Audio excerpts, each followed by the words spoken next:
Welcome to Telltales. I'm Mike Nicoletti. Every week, along with my co-hosts Jason Wallace and Hunt Lawrence, we bring you the Cash Flow Memo. Get it at telltales.us. For the next 30 minutes, we're going to dive deep into energy, technology, and healthcare.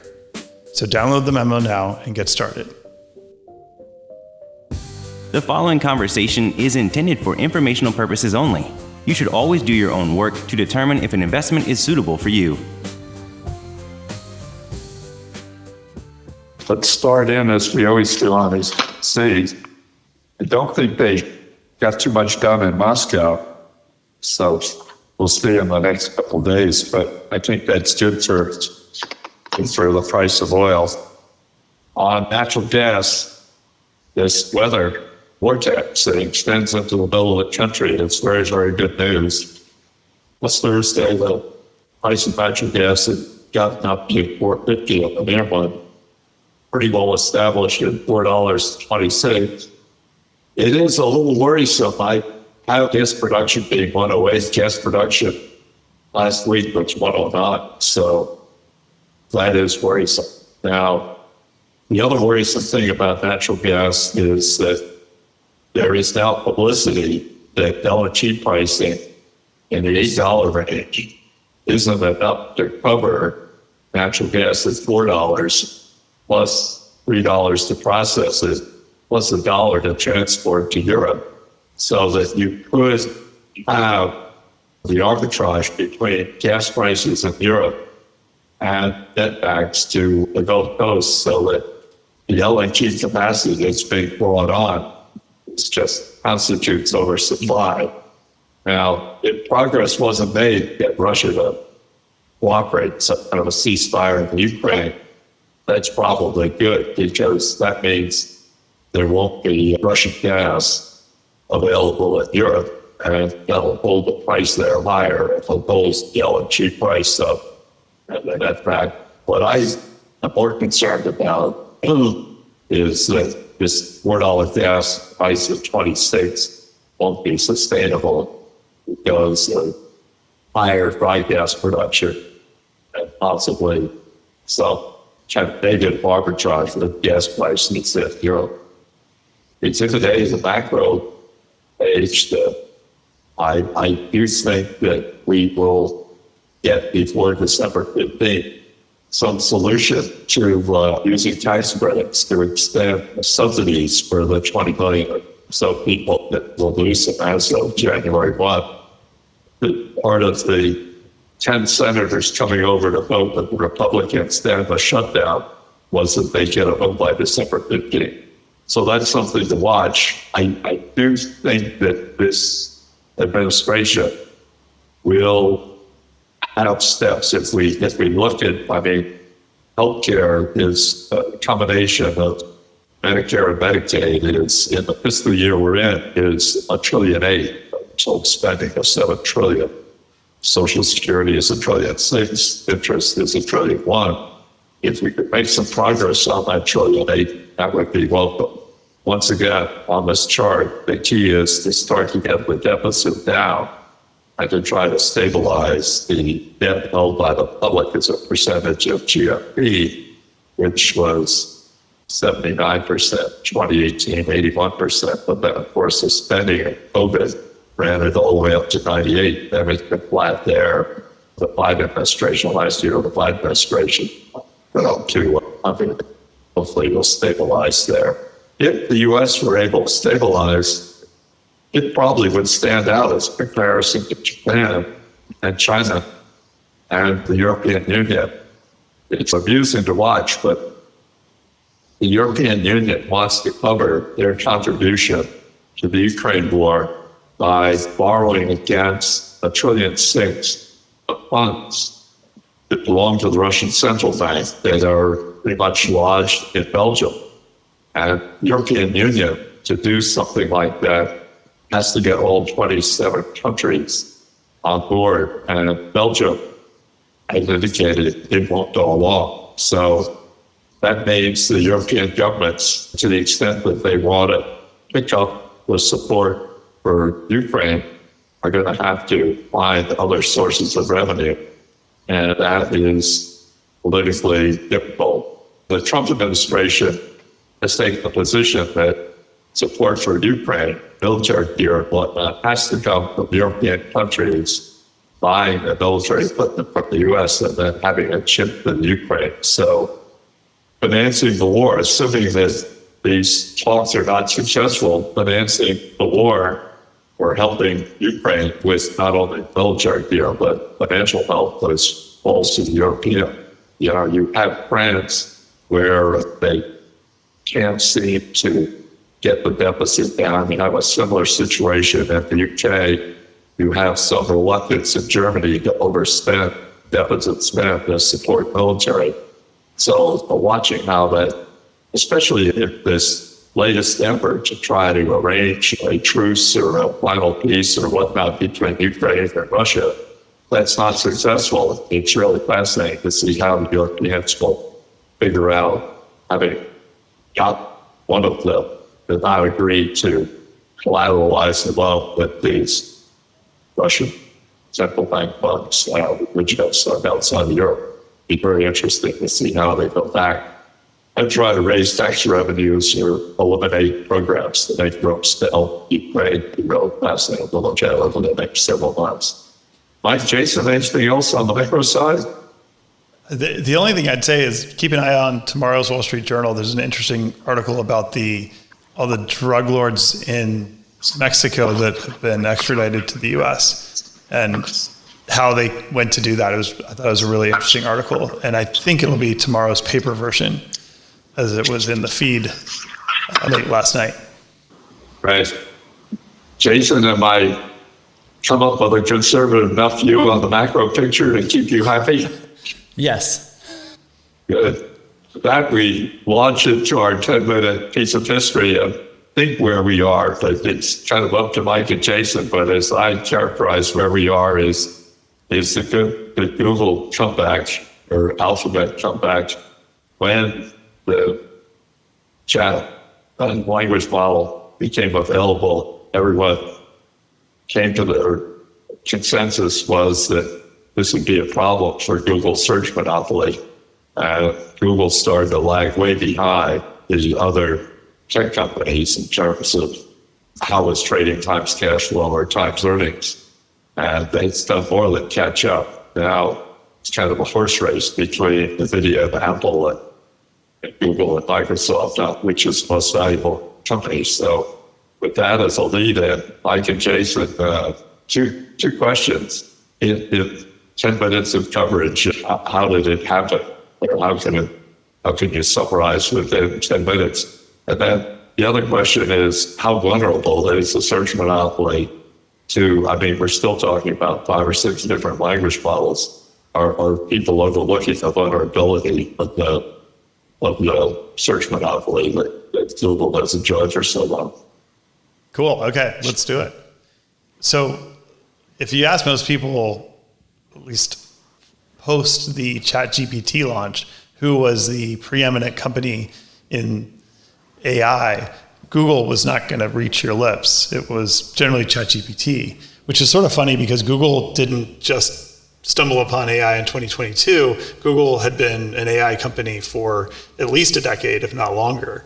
The recommendation engine that runs YouTube, even some of the techniques that they use for search, different things for ranking ads, all of this was running on machine learning. So when people say Google came back, recently with a very successful run with Gemini 3, I think of a quote from an LL Cool J song, "Don't call it a comeback." Google didn't suddenly learn and catch up to AI. What happened is Google finally got brave enough to actually deploy it. And that's the difference, research versus shipping. This explains almost everything about this story. So for years, Google's greatest strength was also its biggest constraint, and that was search. Search is the money printer at Google. It funds all of these moonshot research projects. But the problem is the best AI assistant isn't sending out 10 blue links. It just sends the answer. And that's a problem if you're Google. It became clear that a chatbot was going to be part of the future, and it potentially would become a self-cannibalization that would chip away at the search empire. and search being probably one of the best businesses that's ever existed. So that fear shaped the behavior of the management. They had the talent. Remember, they had DeepMind and Google Brain. They had basically every AI researcher that was of any prominence. But culturally and strategically, they were stuck in a bit of a paradox. In other words, if we do this too well, we will kill the golden goose that is search. And you could see the tension even within the people. A bunch of the early minds that were behind modern deep learning, they left Google to build the competition. Notably, Ilya Sutskever worked at Google Brain before leaving to co-found OpenAI. And then also Dario Modi, who also worked at Google, later became a research leader at OpenAI, and then left to co-found Anthropic. So these are now direct competitors to Google in some manner, all had kind of incubated their ideas and their talents at Google. Some of the other people left to do startups, Character AI, Cohere, Inflection AI. These were all started by people that really built their AI chops at Google before Google shipped anything. They left because everybody else, whether you went to a new startup or whatever, had fewer reasons not to ship product. And real engineers want to ship product at the end of the day.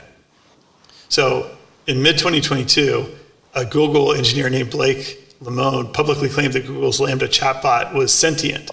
And he wasn't really right about this, but the actual context mattered, because that means back in 2022, before ChatGPT was released, Google already had a conversational model that was good enough to at least fool people into some level of philosophical panic.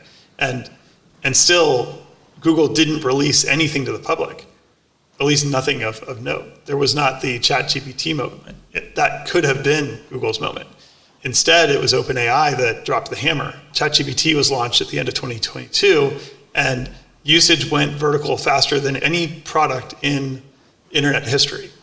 And it's really quite incredible. Something to remember when we talk about the overvaluation of ChatGPT is no product in history has grown as fast as ChatGPT. So overnight, the default mental image of AI was not Google search with an answer box. It was now this chat window into ChatGPT. And inside Google, that provoked a code red situation, as a notorious memo within the company.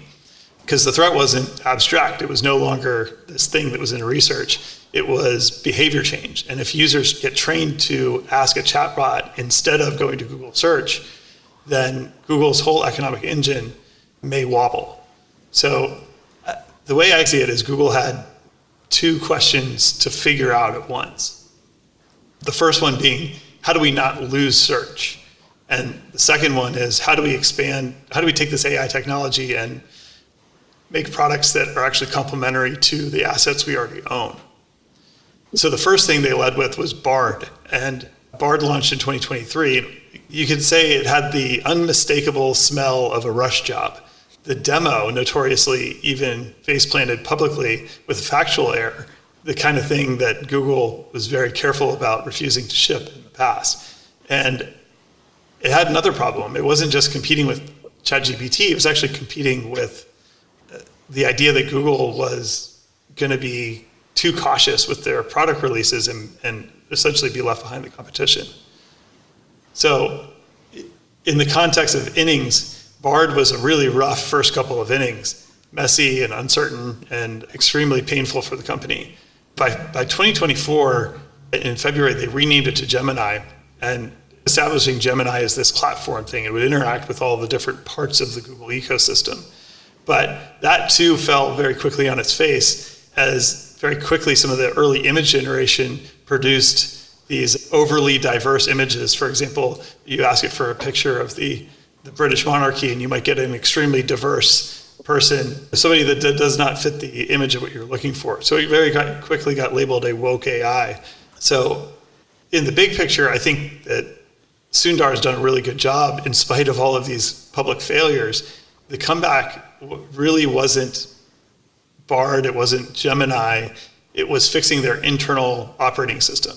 You remember that Google is a gigantic company who's highly dependent on search. So they had to re-architect the way they work. And I think there were probably two moves that really made the biggest part of the difference. The first was unifying the artificial intelligence organizations. They merged the brain team with the DeepMind team. I think they call it Google DeepMind today, but that way they reduce the duplication of efforts and they focus more on shipping product. They unified that product story. This is the second important change.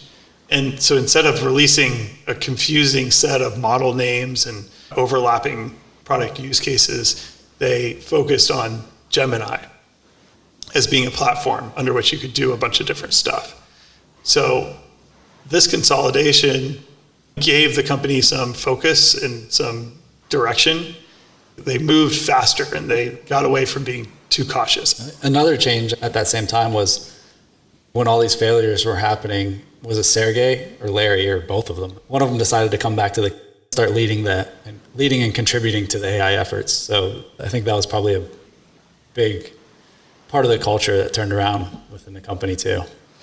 And something that Jason and I have been talking about a lot lately is that, well, we are really interested in this chatbot piece because it's very useful and applicable to our job. The most interesting part of the story is probably not text chat. It's actually video. We think video is the next frontier in generative media, and it's very well aligned with YouTube, which is conveniently the most dominant video platform on earth. They released a model called Vevye 3, which is essentially a text-to-video product with native audio, and it's very good. And for Google to be able to release it at the scale that it is requires a lot more than just skills in AI. It also requires system-level data center design. And maybe the other piece of this is Nano Banana, which again feeds that part of the story of generating images. So this next wave, I think, is going to be more video and image based. And Google's been able to lean on its advantages that sprung from the TPU program in order to drive some of the scale here. So the big picture on the story is Google didn't just come back, it just stopped hesitating. They spent a long time being afraid of cannibalizing search. And because of that, they lost a lot of talent. And maybe because of that, they essentially got what they were most afraid of, was something that would be competitive to search in OpenAI, Anthropic, and a bunch of other startups. So ChatGPT forced that reset. Bard was a messy first inning, and now we have Gemini, which has been consistently getting much, much better. So yeah, I'll tie it up there, because Google was always an AI company, and now they've resurfaced. Exactly. If you look at page one, it's amazing how much revenue Google has. These revenue numbers on page one, the cash flow numbers on page one are kind of current rate, not latest 12 months, but current rate. Google has almost as much revenue as Apple does, which is remarkable considering all those iPhones Apple sells. We think of Google as kind of a software company. They have almost 400 billion in revenues, which is just about what Apple has. Amazon, which has that huge warehouse business, delivery business, has only 700 million in revenues. Microsoft, I never would have guessed that Alphabet has $100 million more revenue than Microsoft does. Microsoft is just about 300. So there's a heck of a lot more as Mike was saying with YouTube, there's a heck of a lot more to Alphabet than most people would have guessed. The other thing is they kind of escaped from their antitrust predicament. The thinking was that they were going to have to offer their web index to other entities, maybe for free, and that didn't happen. And judge, an opinion that I guess as investors we all should read, concluded that search was not a monopoly. And that conclusion absolutely wouldn't have happened had it not been for AI and chat and the other language models. It's kind of fun keeping track of baseball scores or something, or who's going to be in the college football finals. I mean, as of last Friday, Apple was 4.12 trillion of equity value. Alphabet was 3.9. Microsoft was 3.6. So Alphabet has moved ahead of Microsoft. and Vevye was 4.3. So quite a change from a year ago or 2 years ago. Really, I think I agree with Mike. I think get Jason's comment on this. Sundar is an unlikely looking and sounding CEO, and you have in the background the two founders, Sergey and Larry. He seems to have done an awfully good job of taking advantage of Google's assets. Jason, is that something you would have guessed 2 years ago, or would you expected someone else in the CEO seat? No, I think he's done a great job, and it shouldn't be a surprise that Google's in the position they're in. They've been leading research in AI for a long time, and the general purpose transformer that all these language models are built on was Google's innovation. And earlier you asked the threat, is all of this a threat to search? And I have a silly answer that I was thinking of as Mike was explaining the history, but I think it's valid, is sci-fi movies often foreshadow tech advancements. And whether you're watching Iron Man or Space Odyssey or Star Trek, no one's saying they're going to Google an answer. They ask an AI, and the AI interacts as a human would. So I think it's inevitable that was the goal that software goes to. Right. Well, we chewed through 15 minutes, not 10 minutes. We better switch to healthcare news. Otherwise, we'll get a bad grade for not covering healthcare. As far as company-specific news, Vertex had some good coverage and an upgrade from Morgan Stanley today. They put out a piece discussing their two drugs that treat a variety of kidney diseases, and they increased their risk-adjusted revenue estimates for those drugs going into the 2030s. So that their new estimates $6 billion in sales annually, and that's adjusted for I think 50 and 75% on each of those drugs respectively for the risk of approval. Harrow had some good news. They've been picked up as a tier 1 drug on the CVS PBM formulary. So what that means is it displaces the existing, I think it was Xiidra, that was the existing drug, as the number 1 go-to for preferred treatment for dry eye disease, and it qualifies them for the lowest copays. This is huge because CVS, the PBM, covers about 100 million lives. Some of that's through Part D plans, but it represents a big chunk of business that potentially swaps drugs over to Vevye. And as well, we believe this will increase the average sale price for that drug. Since Harrow was selling it direct to patient for $59, because of the incentives of a PBM, they'll probably be paying Harrow a little more than that, despite the copay being lower for the patient. So good news there. One thing that's been big in the news overall is adjustments to the 340B program. So this was originally a program created in 1992. Because Medicaid was legislated in to get the lowest price of drugs. However, drug makers at the time were giving pretty steep discounts to safety net clinics like the VA and rural hospitals. So this program was created to allow those clinics to still receive the steep discounts from the drug maker, but it wouldn't affect the reimbursement rate from Medicaid.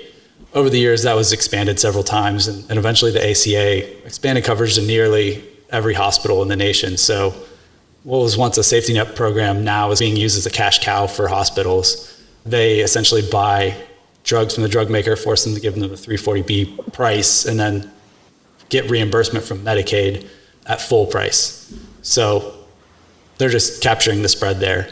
Proposals are how do they close that gap, save money for the Medicaid program. And right now, it's looking like at the beginning of the year, what will go into effect is the hospitals will have to apply for a rebate after the fact. I don't know it seems like it might be the drug maker's discretion whether they give that rebate or how that works. It was all hastily put together, but I don't know if that's just going to add more administrative burden to the system and add costs. So I don't think it's really the solution to do it like that, but probably we need to go back to some sort of needs-based testing as originally intended. Right. I mean, more and more pharmaceuticals are going to be, you eliminate the PBM, right, and also directly to the users. Right, and PBMs are in this process as well, so they're capturing some of that value. Yeah. If you were one of these centrist Democrat senators trying to figure out how to try to reduce Obamacare, Affordable Care Act, I should say, premiums, and with the hopes of getting some Republican support and having the president sign a bill that's put on his desk, what would you do first, Jason? Or would you tax credits going to insurance companies so that they reflect that it finds its way to lower premiums? Doesn't seem terribly efficient. We've heard the idea of we have health savings accounts, just issue the money to the people who have to go out and buy insurance with the money or figure out how to spend it. Or how, obviously, there are many bigger and broader issues in healthcare that have to be, but this one has a time limit on it. The deal that was made to get the government back open requires this legislation to be voted on by the Senate before December 15th. If you were a fellow from Maine who's independent but caucuses with the Democrats, what would you try to be doing this afternoon and working with your senatorial colleagues? The immediate thing, I think the Democrats are right. We need to extend the subsidies. We can't rip them out at this last moment. But at the same time, I think that highlights how the system's not working. Is those subsidies were originally put in place so that everyone had coverage during the COVID pandemic, and here we are having to extend them because without them, no one can afford health insurance. So I think near term, you have to keep them in place while you come up with a plan for next year. A lot of it's price transparency. I think, in my opinion, we need to bring back catastrophic coverage plans. Since your car insurance doesn't cover oil changes, why does the routine care get covered under a health insurance plan when you know you're going to have that expense? It should truly be insurance. It should be. And then maybe the subsidies flow to a health insurance plan for the individuals, put some agency back on the patient to be a price conscious shopper. I think that would go a really long way. I think Jason's right. You can't have 20 million people unable, or 10 million people, however many it is, unable to afford insurance premiums, and or just go without insurance for a year. It's hard, though, I think the Republicans tried to do a reasonable job in their big, beautiful bill to try to cut back some of this. But this particular cutback seems pretty darn hard to execute. Right. And then, of course, the problem is that if it does get extended for a year or 2 years, where's the incentive to work on a solution? It's almost as though you need a kind of an emergency, such as what we have, in order to get focus. So try to get senators and congressmen to get after it, rather than be so heavily influenced by lobbying by different entities in the healthcare industry. Yeah, I mean, you have to give the Trump administration credit for trying to go to most favored nations. What, as Trump says, why should a medicine cost so much more here than it does across the border in Canada or in the UK? Definitely. Yeah, a lot of work's been done to lay the groundwork for lowering drug prices, but actual care and coverage, we need to focus there now, next. Yeah. We'll spend time on this. I think, Jason, consulting with Mike on next week, I think Mike would like to take on the 5 risks facing Vevye, which I think would be topical. So having covered Google this week, we'll do Vevye next week. And then we promise all the listeners that sometime in the next several weeks, we'll devote a couple of the 10-minute sections to healthcare. And now we're over. So everyone be well and stay healthy. We will be here 7 days from now. Thanks very much for listening. Take care. The views expressed on this podcast are the host alone and do not constitute an offer to sell or a recommendation to purchase or a solicitation of an offer to buy any security, nor a recommendation for any investment product or service. While certain information contained herein has been obtained from sources believed to be reliable, neither the host nor any of their employers or their affiliates have independently verified this information, and its accuracy and completeness cannot be guaranteed. Accordingly, no representation or warranty, expressed or implied, is made as to, and no reliance should be placed on, the fairness, accuracy, timeliness, or completeness of this information. The host and all employers and their affiliated persons assume no liability for this information, and no obligation to update the information or analysis contained herein in the future, and may or may not hold positions in the securities mentioned.